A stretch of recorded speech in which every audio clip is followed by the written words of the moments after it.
Hey guys, it's JD back with another beard product review, and today we're gonna go hit the showers and we're gonna try out the Best Damn Beard Wash. Does it actually hold up as the Best Damn Beard Wash?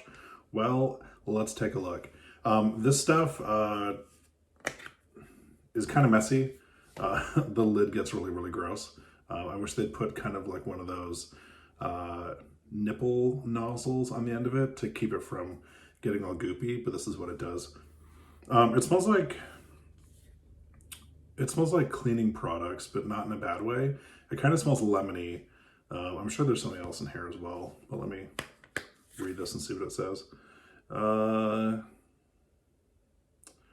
Citrus peel oils to rejuvenate, barley and wheat protein to strengthen, soybean oil to soften and condition, hops extract to moisturize skin. Maybe that's what I smell like, because it does smell kind of earthy. I got this from Target, I believe. Yeah, it was pretty cheap.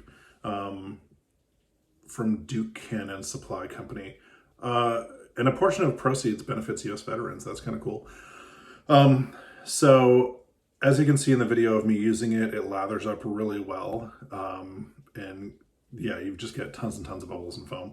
And it smells really good. It kind of reminds me of the stuff that you can clean grease from your hands in like your dad's auto shop, which definitely is a smell I grew up with. Overall, I don't know if it's the best damn one, beard wash, but it is pretty good, and for the cost, it's definitely an easy buy. You can find this at Target. I think Rite Aid and Walgreens also carry it as well. So don't be afraid to give it a try. I like it. It's also made in the USA, which is kind of cool as well. And yeah, so it's a soft buy for me. It's not one of those ones where I was like crazy over the moon in love with it, but don't be afraid to give it a try. All right, if you like this video, give it a thumbs up. And leave a comment if you'd like to, ask a question, and if you'd like to become a subscriber, just hit that subscribe button. See you next time. Bye.